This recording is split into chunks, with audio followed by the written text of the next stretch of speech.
As I've grown into my role as a data scientist, I've often said this phrase every time I felt victimized by Git.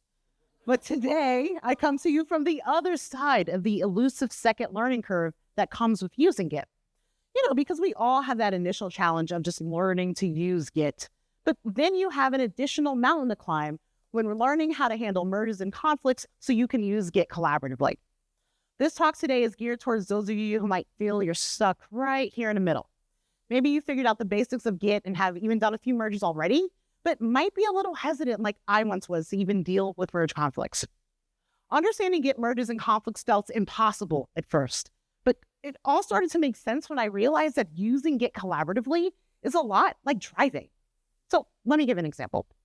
Last spring, I took a long road trip that I've done many times. However, this time was different because it was the first time I was doing the drive with my teething baby and my well-meaning but slightly overbearing mother in tow. I love you, Mom. For me, this scenario was similar to my experiences using Git collaboratively. Because just like I make compulsive packing lists before my road trips, yes, this is real, I also make compulsive task lists to prepare myself for Git merges. Getting my precious cargo from point A to point B on this trip felt a lot like getting my precious code from my local computer to the Git repository via Git merge. My supportive husband that I worked well with when parenting on this trip could be considered any one of my awesome coworkers that I work with outside of Git. Even having my mother in the car providing maybe a little too much love and care to my baby kind of felt like Git wanting to help me with my code, but actually creating more work for justified reasons. Now, needless to say, I was stressed on this trip, y'all. I knew how to take care of my baby and drive, but I suddenly felt like I had to learn these things all over again. And honestly, I felt the same with Git. To understand how to work collaboratively with Git, I realized I needed to have a better understanding of it, because that lack of knowledge led me to say things like, please let me merge before I start crying. Phrases like these stem from desperation and frustration because we're trying to work with something we don't understand. So before we talk about merges and conflicts and collaboration, let's talk about some quick things we should all understand about Git. So first things first, Git is not the same thing as GitHub, and these terms are not interchangeable. Now, later on, I will briefly touch on how I use GitHub in my own personal workflows, but know for now that Git is the software that allows us to implement version control within our work, and GitHub is the web-based developer platform that uses the Git software. Now, the fact that a lot of people mix up these terms is just proof that we have a lot of reliable ways to interact with Git. And if you're an R user like myself, we have three main ways that we can. The command line interface terminal, your favorite IDE, whether that is RStudio or Positron of extensions, or a third-party client like GitHub Desktop, for example. Now, what's important is that you can do whatever you want. GitHub is not the only developer platform out there. Your data science card is not going to be revoked for not exclusively using the terminal, okay? Just do what makes sense for your current skill set and situation. Okay, let's talk about the Git merge. So a Git merge is when we join two or more development histories, also known as branches, together. Now, they can come in different flavors, but we can usually see them via pushes when we are pushing our new work up from our local computers into a remote repository, or the reverse, when we're pulling down new work from the remote repository into our local computers. Now, no matter the type of merge, the action of merging is important because it allows us to safely modify work when collaborating with others. And honestly, on a high level, that's all a Git merge is. And I don't know, I think that seems simple enough. So if a Git merge is simple in theory, why is a Git merge scary? Well, I'm going to argue that it's not. Like, no, really, it's not scary. Now, I will say that if you feel you are afraid of Git merges, might I suggest that you're actually afraid of Git merge conflicts?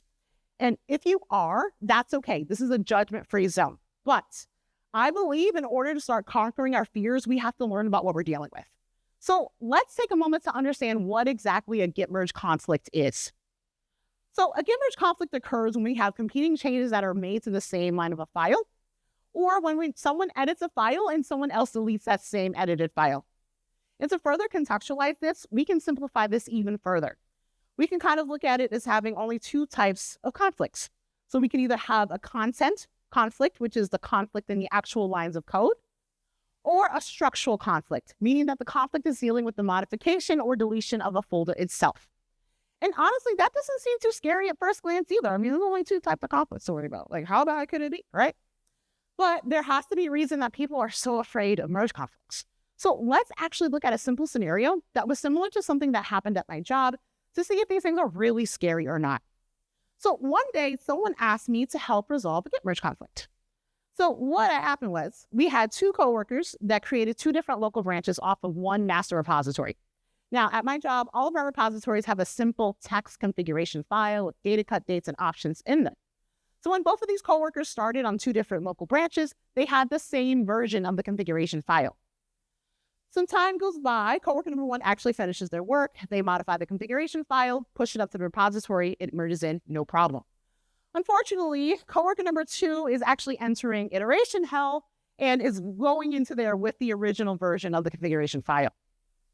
Some more time passes by, coworker number two actually reaches the depths of iteration hell, and they finally come out with a changed configuration file.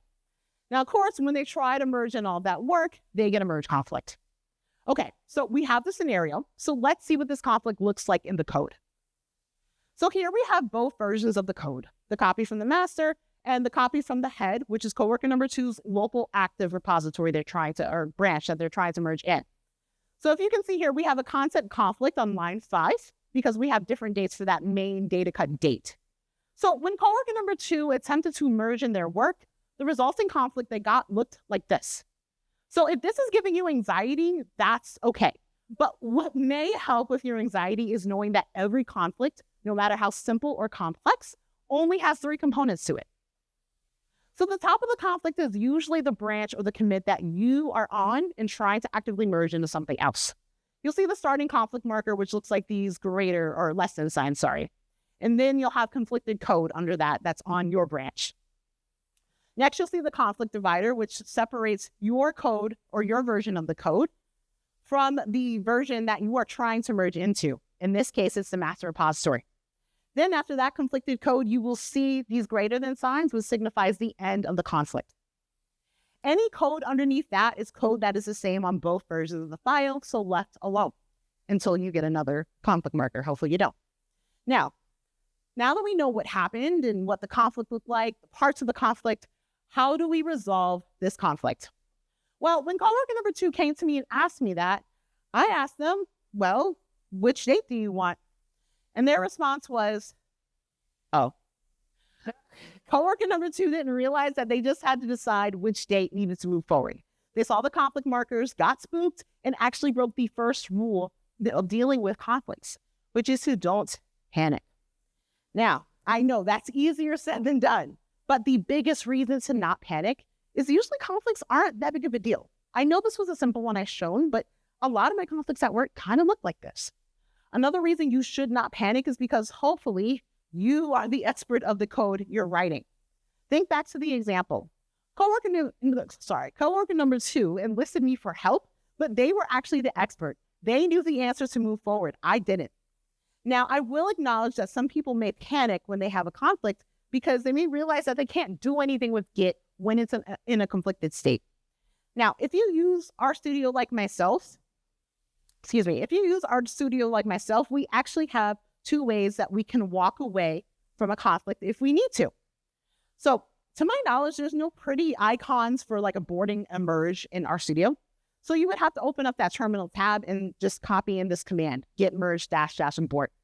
And what that'll do is act as a time machine to get you right back to the point before you tried to merge. And any work you had at that point saved will be safe. You can also use any third-party program if you have it. This is a snapshot of GitHub Desktop. You can simply open it up and easily hit the abort merge button. Now, when you are finally ready to tackle your conflicts, the second thing you should do is assess the damage. So like I said, most conflicts are not that bad. They could be very simple. We just need to get some more information about it. And we can do that in various ways.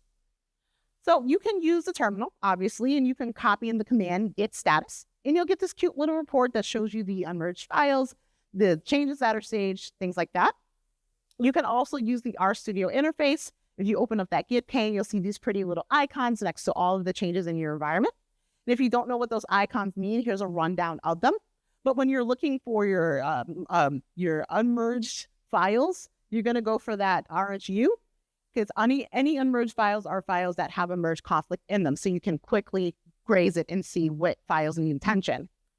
You can also use a third party. Just as easy as it is to abort a merge, you can also try to use it to resolve your conflicts as well.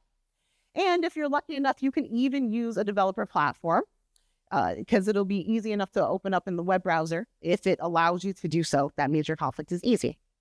Now, after you've realized you're not panicking and you've gotten your information about the conflict, the next step is to just choose your own adventure.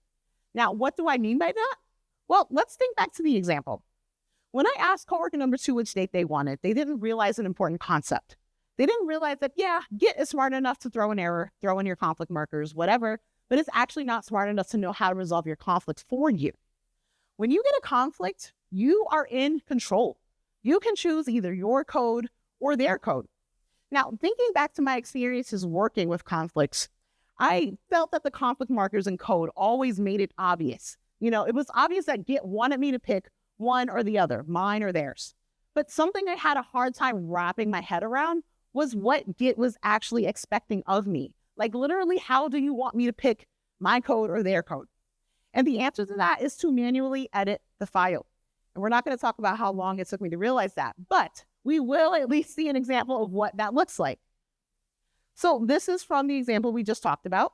All Git wants you to do is literally remove what you don't want, keep what you do, remove your conflict markers, and that's it. That's all it wants you to do. You'll save it, you'll restage it, hopefully put on a nice informative commit message, and you're done. That's it. I never realized that that's all Git wanted you to do. The situation here is very primitive. Because Git is relying on you to tell it what it needs to move forward, you literally can fling yourself into the void. You can make something completely new. It doesn't have to be one or the other. You can leave the conflict markers in if you want. The code won't work, but you can do it. Hell, you can even throw in some ASCII art for a little razzle-dazzle if you want, okay? When you have a conflict to resolve, anything goes. So you don't have to be scared when you get a conflict, but you do have to be careful because that is a lot of power. Now, some of you are thinking, oh, well, Megan, we use an overly easy example. And my response is 20 minutes ain't a lot of time. Y'all could come up here next conf and do a more complicated one, all right? But believe me, it doesn't matter how complicated it is. The process is going to be the same. Now, what makes that process hard or not actually has little to do with Git, but everything to do with how you prep and plan your work. So when you finally realize that and plan accordingly, you'll start to say things like, maybe this won't be so bad. When you start to become receptive to exploring Git merge conflicts, you may start to realize that merge conflicts actually are not Git problems. They're actually communication problems, they're workflow problems, even knowledge gap problems. Now, you can probably never completely avoid conflicts while working with others, but you can lessen the frequency and severity of them.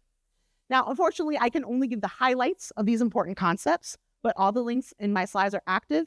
And you can even scan this QR code to take you directly to the SOX repository and get all these resources I'm about to fly through. Now, the first thing we want to touch on is communication. Now, first thing I think of is talking with others. And this can look as basic as asking those basic who, what, when, where, and why questions about what you're working on.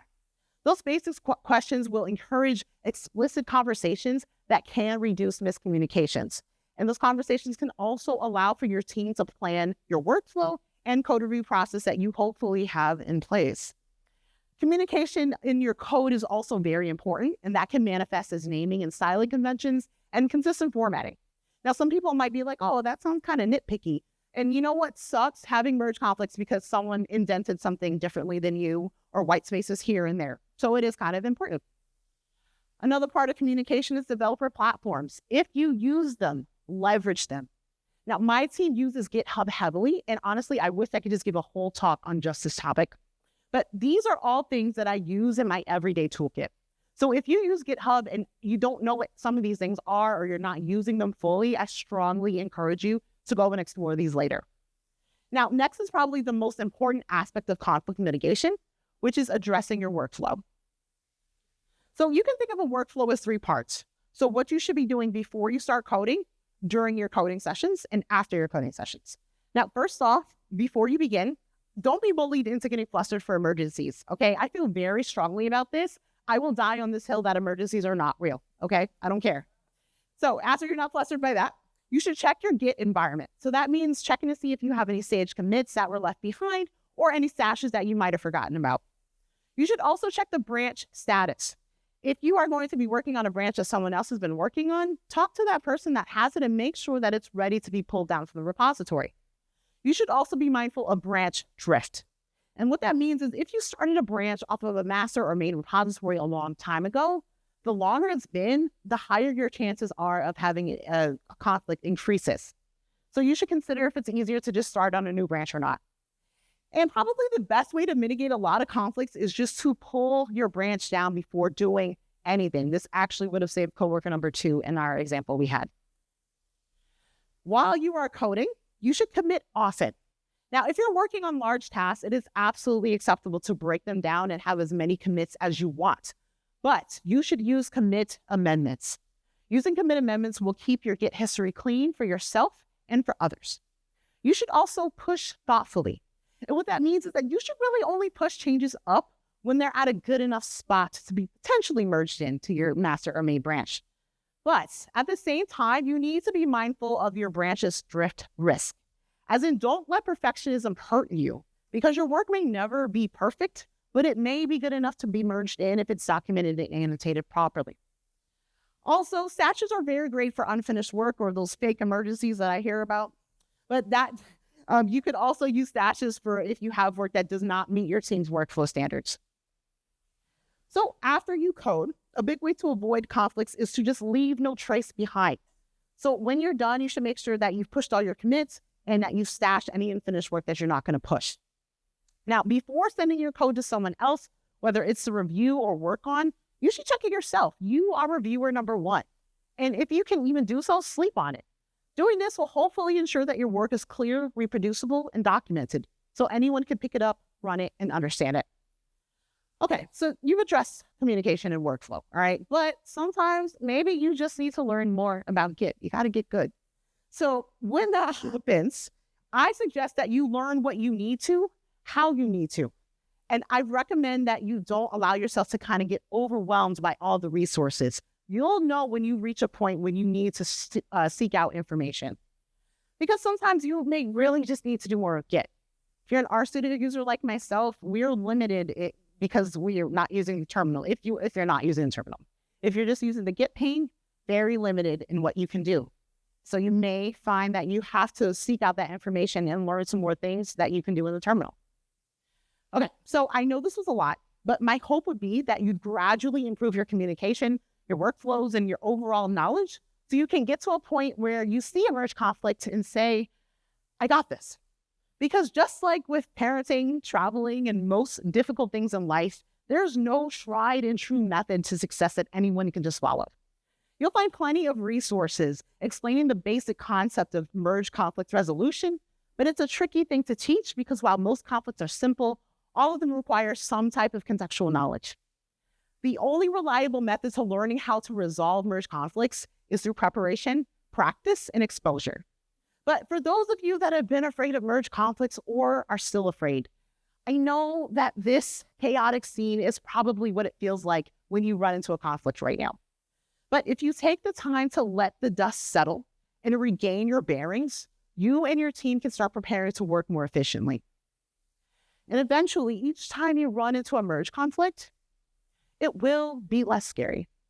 And so suddenly, you'll realize that you don't have to plead with Git to let you merge anymore.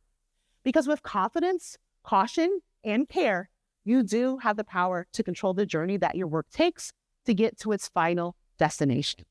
Thank you.